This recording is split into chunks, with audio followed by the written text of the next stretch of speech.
I'm 81 years old, and I'm going to tell you something that might make you uncomfortable. Losing everything I had was the greatest blessing of my entire life. Now, before you click away, before you think this is some feel-good nonsense from an old man who doesn't understand the real world, let me tell you something. I understand the real world better than most people ever will, because I've lived in two of them. I've eaten at restaurants where a single meal cost more than some people's rent, and I've eaten cold soup from a can because I couldn't afford to heat it up. I've had people line up to shake my hand at charity galas, and I've had people look right through me like I was invisible while I mopped the floor around their feet. I know both worlds, and I'm going to tell you which one taught me how to actually live. Let me take you back.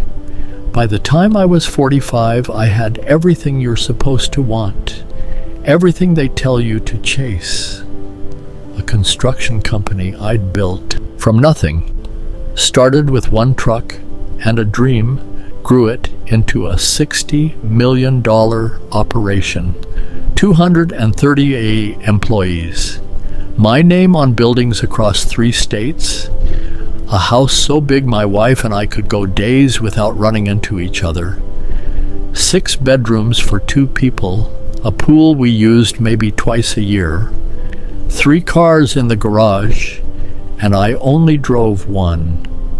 Country club membership, season tickets, a table at the best steakhouse in the city. They knew my name, knew my order, knew exactly how I liked my bourbon, and I thought I was happy. I really did. I thought the weight I carried in my chest was just the price of success. I thought the distance between me and my wife was just what happened after 20 years of marriage. I thought the fact that I couldn't sleep without 2 drinks was just stress. I was building an empire. Empires require sacrifice, that's what I told myself. Here's what I didn't see. I didn't see that I'd become someone I wouldn't have recognized at 25. That kid who started with nothing, who swore he'd never forget where he came from. I'd buried him so deep I couldn't find him anymore. I didn't see that my wife, Eleanor, had stopped trying to reach me years ago, that she'd learned to live her life around my absence, filling the silence with charity work and wine and phone calls with her sister that lasted hours. I didn't see that my employees feared me more than they respected me, that the man I saw in the mirror, the decisive, powerful, self-made success, looked like a tyrant to everyone else. I was so busy counting what I had that I never noticed what I'd lost. And then in the span of 18 months, the universe decided to show me. It started with a phone call on a Tuesday morning, October 14th, 2003. I remember the date because it was the day my world cracked in half. My business partner of 15 years, a man I'd trusted like a brother, a man I'd loaned money to when his daughter got sick, had been cooking the books for us over a decade, siphoning funds, hiding debt, building a house of cards so elaborate that even our accountants hadn't seen it. When the auditors finally pulled the thread, the whole thing unraveled in weeks. Lawsuits, investigations, creditors circling like vultures. I remember standing in my corner office, floor-to-ceiling windows overlooking the city I thought I'd conquered, watching everything I'd built turn to smoke. The company was gone by Christmas. The house went 6 months later. Eleanor left the following spring. She sat me down at the kitchen table, a table that wasn't even ours anymore, in a rental I could barely afford, and she said something I'll never forget. She said, "Frank, I stayed with you through the money. I would have stayed with you through losing it, but I can't stay with someone who doesn't know who he is without it. And the worst part? She was right. At 54 years old, I found myself alone in a 2-room apartment with $1,700 in a checking account that used to hold 7 figures, wondering who the hell I was. The phone didn't ring anymore. The people who used to fight for my attention, who laughed at my jokes and asked for my advice, gone. Vanished like they'd never existed. I'd call my old club to see about reinstating my membership just for something to do. They were polite about it. Very professional. But the message was clear. I didn't belong there anymore. I was 54 years old, and I had nothing. No business, no wife, no home, no reputation, and for the first time in my adult life, no idea who I was without those things. You want to know what rock bottom looks like? It's not the dramatic moment. It's not the big collapse everyone sees from the outside. It's the quiet Tuesday morning when you're standing in your kitchenette and you realize you have no reason to leave the apartment today. No one is expecting you. No one needs you. No one would notice if you just stopped. That was my rock bottom. Not the bankruptcy filing, not Eleanor walking out, not selling my watch collection for grocery money. It was the silence. And in that silence, I finally had to ask myself a question I'd been running from for 30 years. If you strip away the money and the title and the house and the reputation, what's left? What's left of Frank? The answer terrified me, because I didn't know. I spent 6 months in what I can only describe as a fog. Not quite depression, though it was that too, but more like confusion. Like I'd been playing a role for so long, I'd forgotten there was a person underneath it. I did odd jobs, handyman work mostly. My hands still knew how to build things, even if the rest of me had forgotten.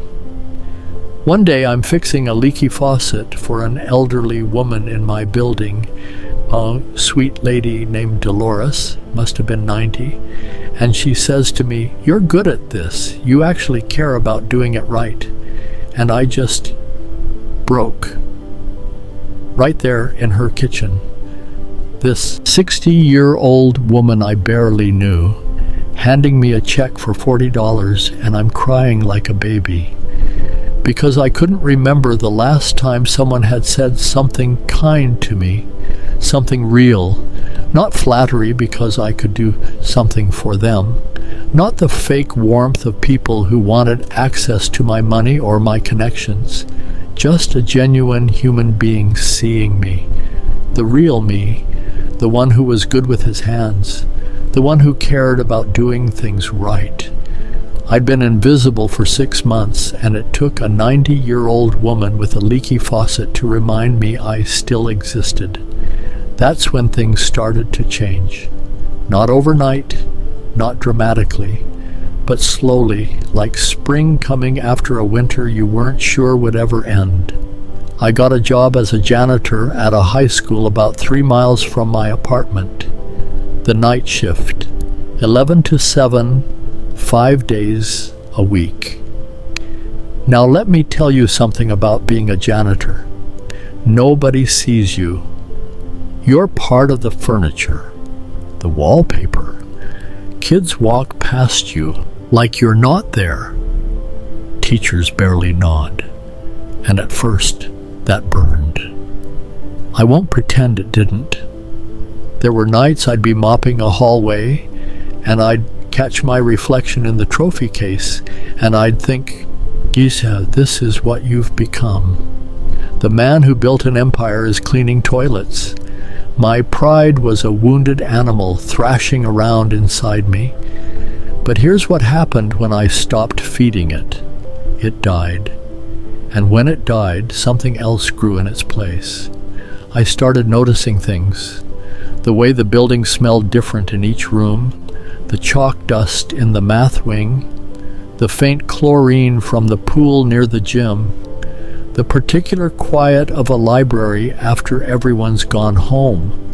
I started taking pride, real pride, not the sick kind, in leaving things better than I found them.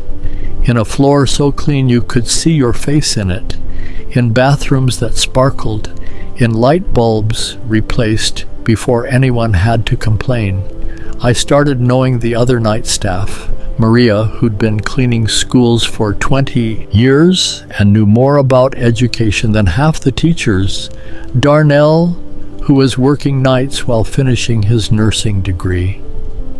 People with stories, people with depth, people I'd have walked past without a glance in my old life. And I started to realize something that changed everything. For 30 years, I'd measured my worth by what I had, what I controlled, what I could show people, the house, the cars, the business, the reputation, and I thought those things were me. I thought I'd built them so they were extensions of who I was. But they weren't me.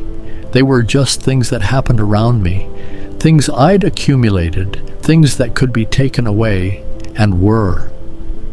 When I was mopping that floor at 2 a.m, I wasn't performing for anyone. There was no audience, no one to impress, no deal to close, no image to maintain, just me. And for the first time since I was a kid working summers with my dad's construction crew, I remembered what it felt like to do something just because it needed doing, because it was good, because I could.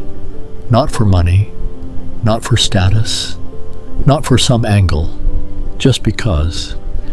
Let me tell you about a night that sticks with me. It was maybe 2 years into the job. I'm cleaning the gymnasium after some basketball game, and I notice this kid sitting in the bleachers. Couldn't have been more than 16, just sitting there, head in his hands, while everyone else has cleared out.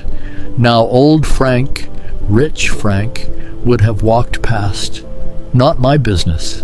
I've got work to do, but I wasn't that Frank anymore, so I grab my mop and I work my way over toward him, taking my time, not making a big deal of it. Finally, I say, "You okay, son?" He looks up. He's been crying. This big kid, maybe 6 feet tall, football player, by the look of him, and he's got tears streaming down his face. Turns out his dad had just lost his job. Family was about to lose their house, and he was sitting in that gym because he didn't want to go home and see the fear in his mother's eyes again.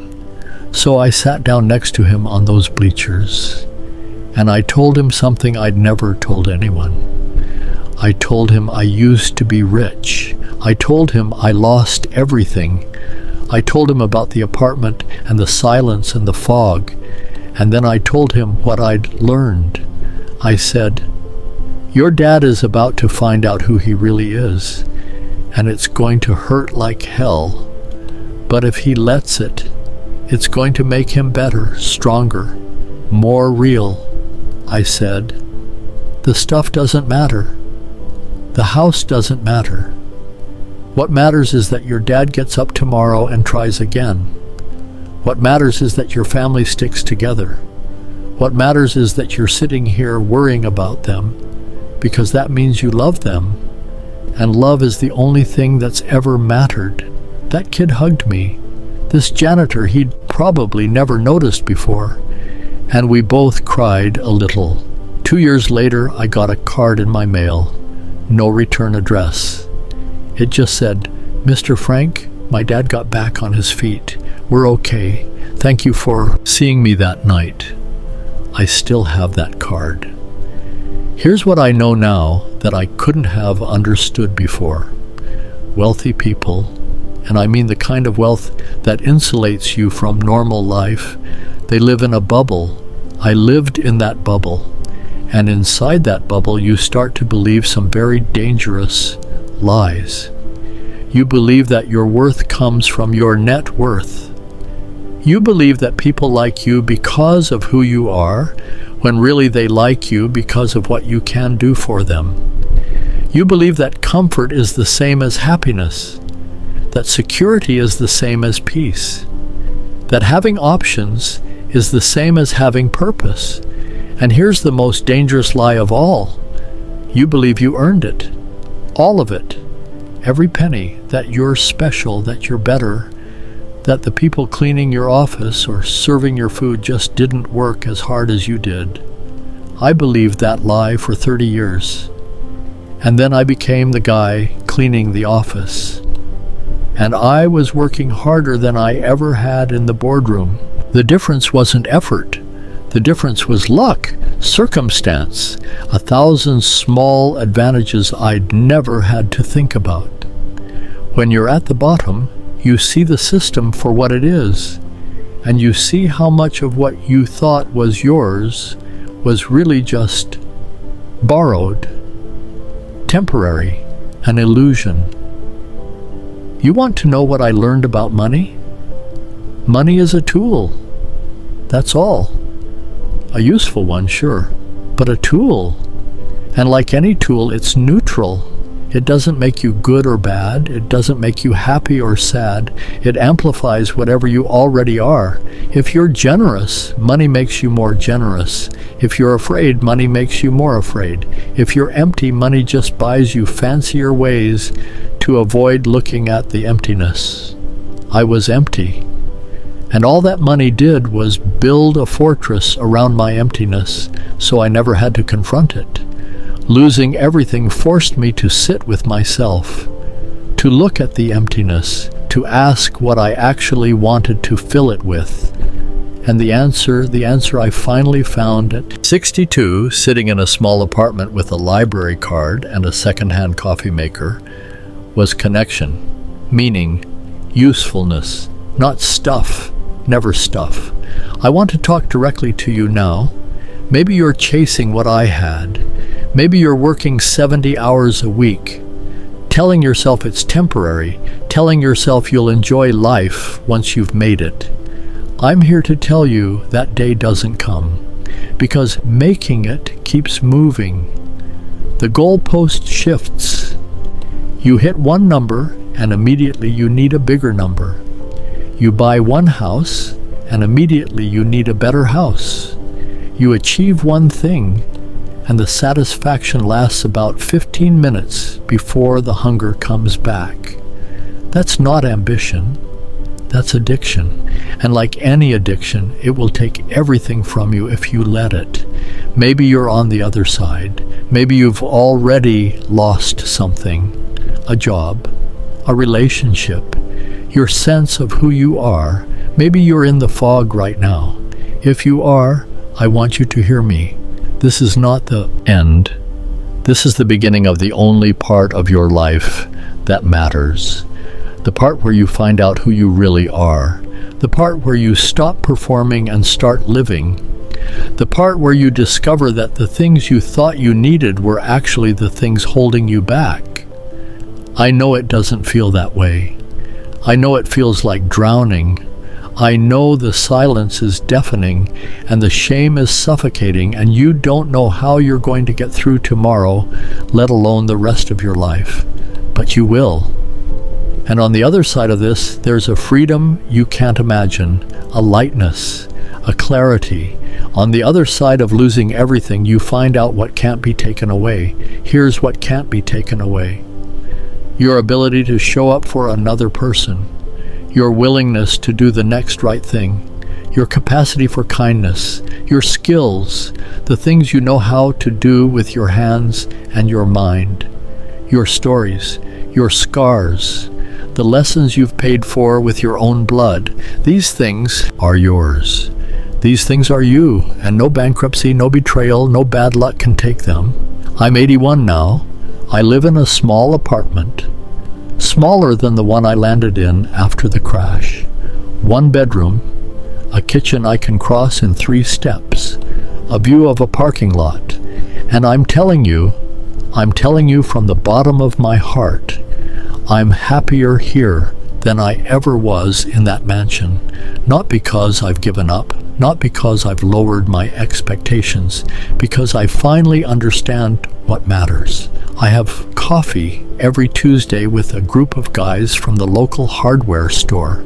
We solve the world's problems and argue about baseball. We've been doing it for 12 years. I have a garden on my balcony, tomatoes mostly. They're not pretty, but they're mine. I volunteer at the food bank every Thursday. I know the regulars by name. We swap recipes. I read. God, do I read. All the books I never had time for when I was busy being important. And when I go to sleep at night, I'm not carrying anything. No anxiety about the next deal. No fear of losing what I have. No performance to maintain. Just me. In a bed I can afford. In a life that's actually mine. People sometimes ask if I'd do it differently. If I could go back, would I hold on to the money? And my answer is always the same. I wouldn't trade the fall for anything, because the fall was the gift. The fall woke me up. The fall stripped away all the noise and showed me what was underneath. And what was underneath, what's still underneath, is a person worth knowing.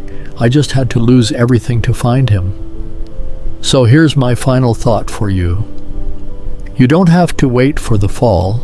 You don't have to lose it all to learn what I learned. You can start now.